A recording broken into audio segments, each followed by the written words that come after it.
Ce projet permet aux femmes d'accéder à une alphabétisation fonctionnelle avec l'accès aux services de microfinance.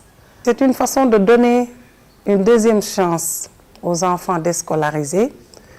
C'est une façon aussi de donner une deuxième chance aux enfants qui n'ont jamais été à l'école.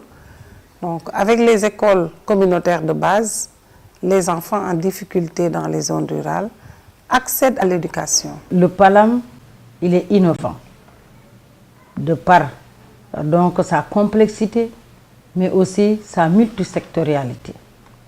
C'est un programme qui met l'accent sur le renforcement donc, du capital humain.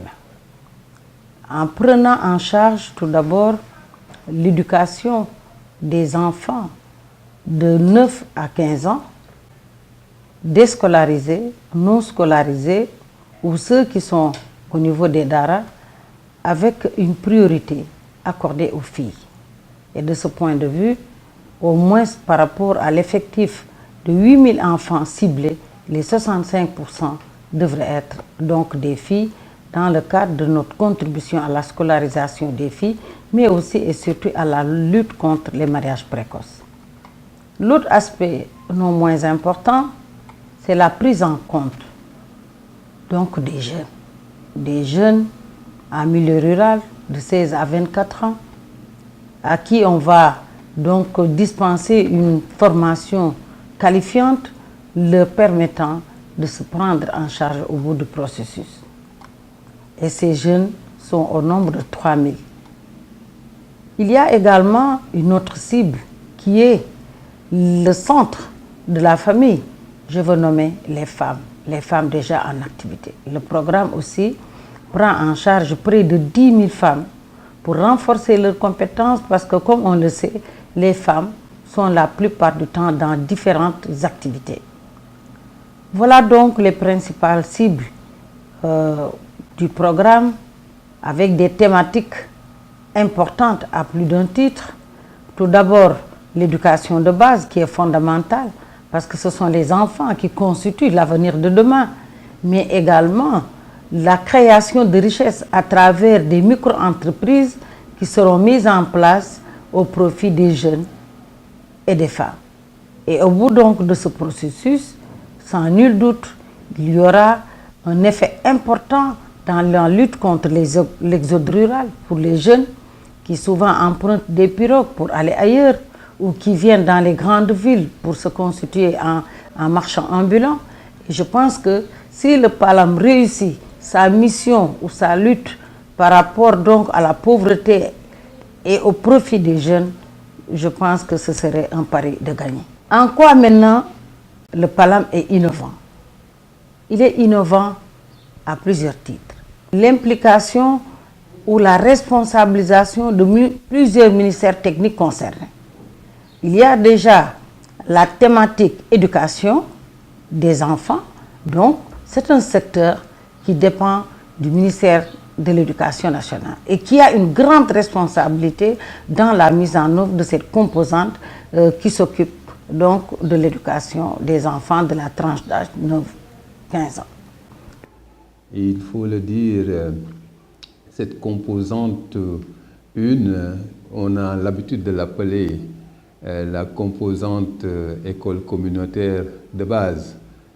Donc c'est une composante qui cible des enfants âgés de 9 à 14 ans, qui sont des enfants déscolarisés, non scolarisés ou qui sont des talibés des daara. Et c'est une composante qui vise à former en l'espace de 3 à 4 ans 8000 enfants âgés de 9 à 14 ans. Un autre ministère très important dans le dispositif, c'est le ministère de l'enseignement technique et de la formation professionnelle. Parce que quand on parle de la formation qualifiante des jeunes, forcément, c'est ce ministère-là, à travers la direction de l'apprentissage, qui doit gérer cette composante. La direction de l'apprentissage participe à la mise en œuvre de la composante 2 intitulée « Formation qualifiante des jeunes dans les régions de Kaffrine et Diourbel ». Son objectif est de contribuer à la réduction de la pauvreté au sein des populations rurales en général et en particulier féminines, par l'accès à une alphabétisation fonctionnelle et une formation professionnelle centrée sur les compétences et une certification par la modalité de la validation des acquis de l'expérience. Nous avons également un autre secteur qui concerne donc les femmes, qui est confié au ministère de la Femme, de la Famille et de l'Enfance, à travers donc le ministère chargé de la microfinance et de l'économie solidaire. La direction de l'entrepreneuriat féminin également a une part importante et une grande responsabilité dans le renforcement des compétences des femmes pour les propulser vers l'entrepreneuriat féminin. Notre mission, c'est de former et d'aider les femmes à installer des micro-entreprises. Donc nous nous retrouvons dans la mission du PALAM. Nous travaillons en étroite collaboration, et ce qui nous permet de dire que le PALAM nous vient en appui dans nos missions. Que ça soit au plan institutionnel ou sur le plan privé, parce qu'un de nos principes fondamentaux, c'est le faire-faire. Donc il y a tout un ensemble de personnes ressources, de structures qui sont concernées par la mise en œuvre de ce programme. Cela veut dire qu'il faudrait une certaine organisation à tous les niveaux et une certaine clarification des rôles et responsabilités de chacun pour que nous puissions tous ensemble atteindre l'objectif fondamental qui est l'éducation des enfants, la création de richesses et pour les jeunes et pour les femmes. Donc, le cadre institutionnel, il est important, depuis le comité de pilotage jusqu'au niveau le plus bas, qui est le comité villageois qui intègre les bénéficiaires, qui ont aussi un grand rôle à jouer dans la mise en œuvre du programme. Le PALAM s'est engagé dans la résolution de problèmes auxquels une idée qui a fait du chemin. La transversalité du programme nécessite une harmonisation de sa stratégie d'intervention. Finance islamique comme mécanisme de financement des micro-entreprises ont motivé le PALAM à confectionner des manuels et guides spécifiques au financement islamique. De faire un choix judicieux des produits islamiques à offrir aux groupes cibles que nous savons vulnérables. De renforcer les capacités de l'ensemble des acteurs sur ce mode de financement, aussi bien au niveau national que régional. S'appuyant sur la base des acquis, son credo devient la performance et la compétence. Pour cela, un vaste programme de renforcement des capacités de tous les acteurs a été initié. La concertation soit une condition sine qua non pour la réussite du PALAM. C'est ce qu'a compris Madame la directrice du PALAM en favorisant avec son équipe. Et quand je parle d'équipe au PALAM, ce n'est pas un vain mot. Vous avez une grande équipe engagée, composée non seulement du PALAM, mais également des directions telles que la DEF, la direction de l'entrepreneuriat féminin, la direction de l'apprentissage, la DALN, direction de l'alphabétisation et des langues nationales, les opérateurs techniques, les opérateurs alpha, les collectivités locales. Donc c'est tout cet ensemble qui a compris que la concertation doit être mise au centre du PALAM, ce qui a favorisé la mise en place des cadres de concertation au niveau national, au niveau régional et local. Après 5 ans d'exécution, de nombreuses réalisations sont faites. Aujourd'hui, les femmes tirent les épingles du jeu dans le domaine de la teinture. Avec PALAM, nous avons beaucoup de succès. Il nous a amené un bâtiment avec tout l'équipement et des fonds. Il nous a amené aussi une classe d'alphabétisation avec un métier.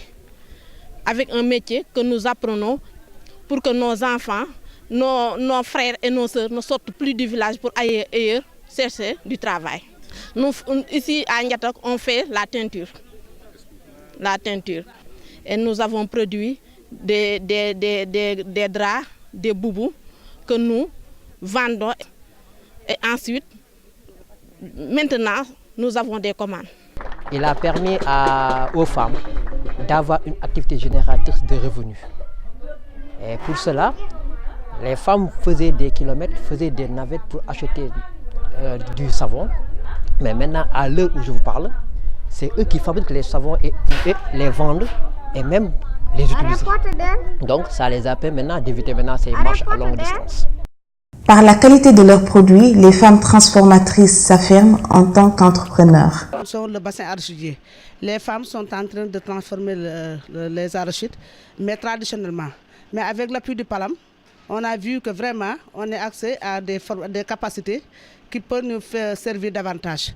Maintenant, avec l'appui du PALAM, nous pourrons exposer parce que l'huile et la pâte d'arachide que nous produisons, vraiment, n'aura plus d'inconvénients que les gens pourraient nous dire des choses qui n'est pas variable. À Doundène, les femmes ont bénéficié d'une formation en teinture, mais aussi dans d'autres domaines. Dans le cadre du projet PALAM, pour la formation des femmes en embauche, bovine et ovine.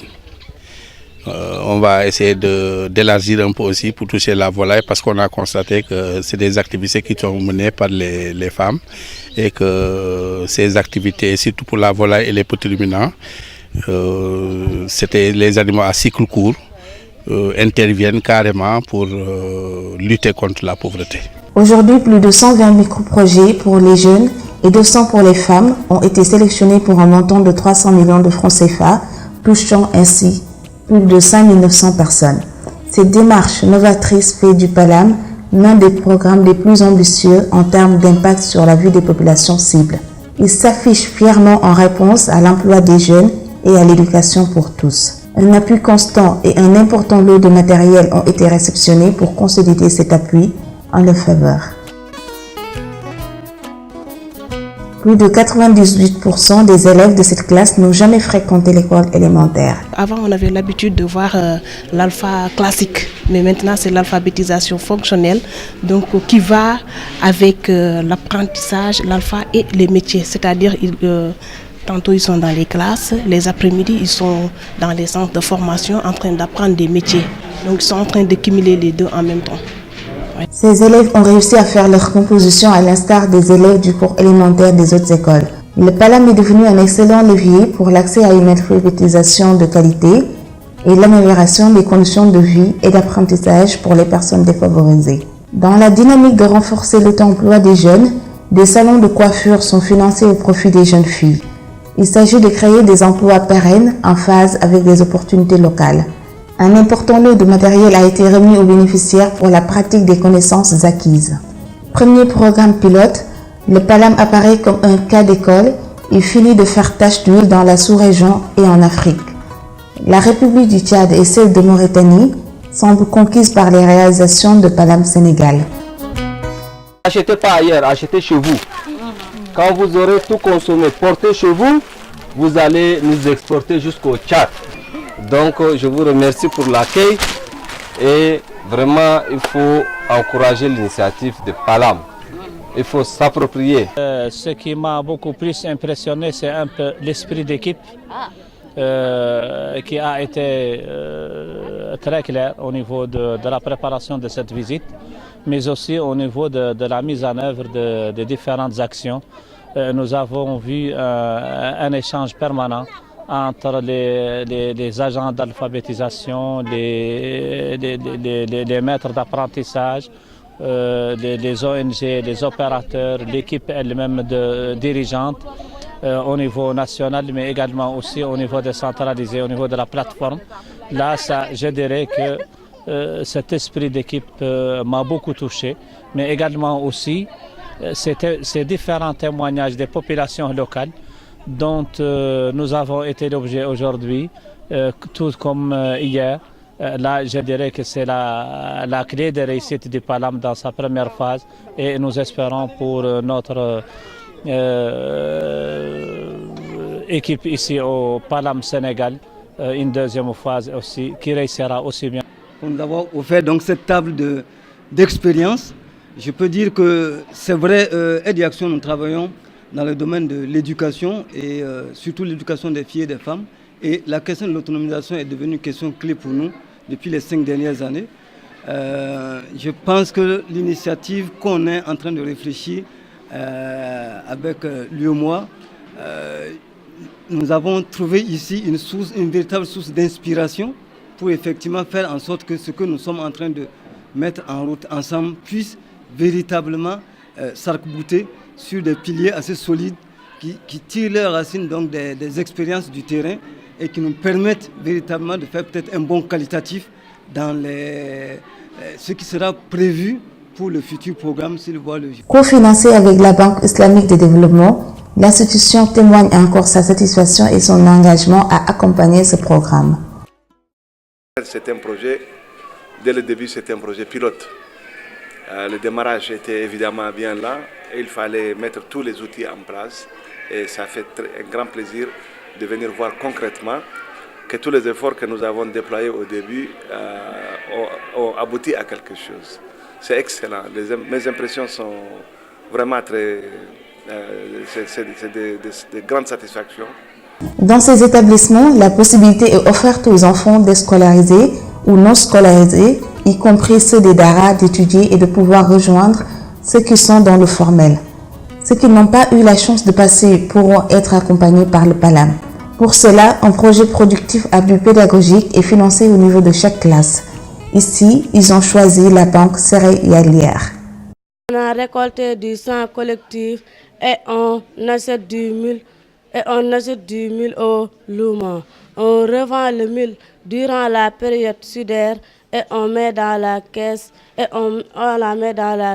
solidarité. La pratique de l'embauche est une innovation avec le GIE Bokuyakar. Au total, 120 classes ont été construites et équipées dans 9 centres de ressources éducationnelles pour adultes, touchant ainsi plus de 5000 enfants, dont 60,36% de filles. Le ministre Maria Massar n'a pas manqué de visiter le périmètre maraîcher du GIE des femmes. Visiblement, elle est satisfaite.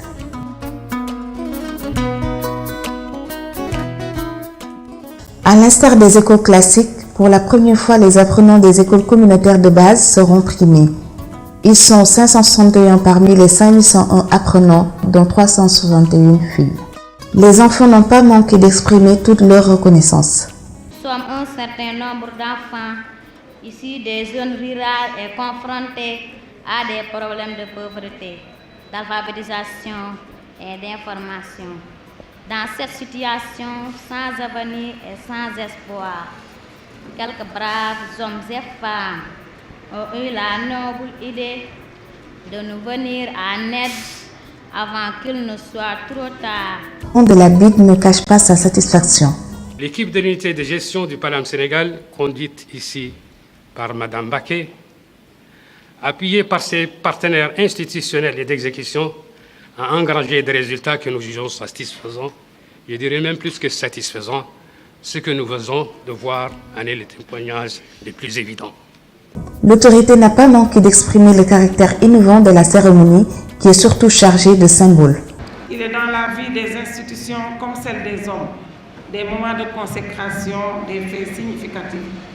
Et à cet égard, l'histoire retiendra certainement que cette promotion de brillantes élèves et de brillants élèves des ECB du PALAM aura été la première à être honorée de manière si solennelle.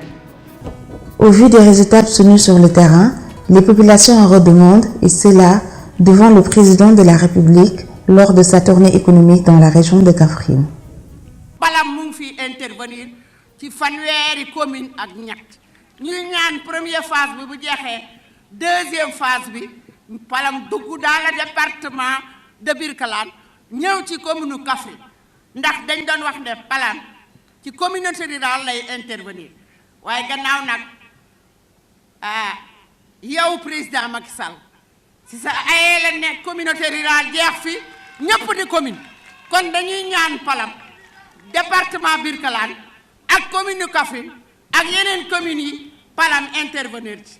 PALAM est parfaitement en phase avec le plan Sénégal émergent dans ces 3 axes fondamentaux. D'abord, la croissance économique, socio-économique et financière qui est parfaitement en phase avec les investissements que nous faisons au profit de nos cibles sous forme donc de prêts pour leur permettre de créer de la richesse.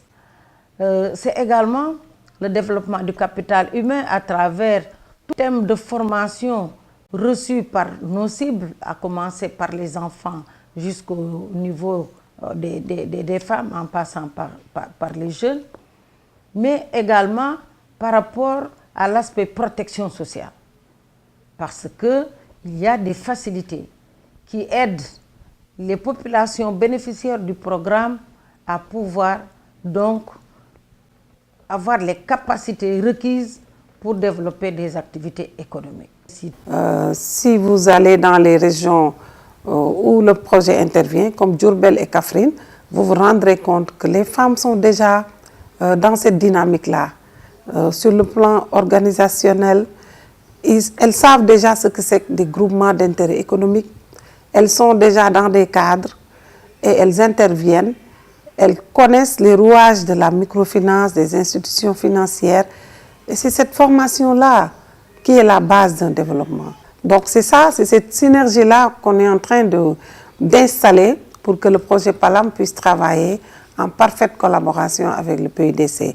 Mais pour que le PUDC aussi travaille avec les autres structures du ministère, c'est pour dire que le ministère de la Famille est en plein dans le PUDC, en plein dans le programme Plan Sénégal. C'est notre partenaire, la Banque islamique de développement. C'est un projet qui est dans la sous-région avec la Mauritanie, le Niger, le Tchad, etc. Mais le modèle sénégalais est un modèle à suivre. Si tous les villages d'intervention du programme sont émergents, les régions d'intervention sont émergentes, que sont déjà Diourbel et Kaffrine. Et si les régions sont émergentes et qu'on arrive avec l'extension du PALAM 2 dans d'autres régions, je vous assure que sous peu de temps, le Sénégal va être émergent.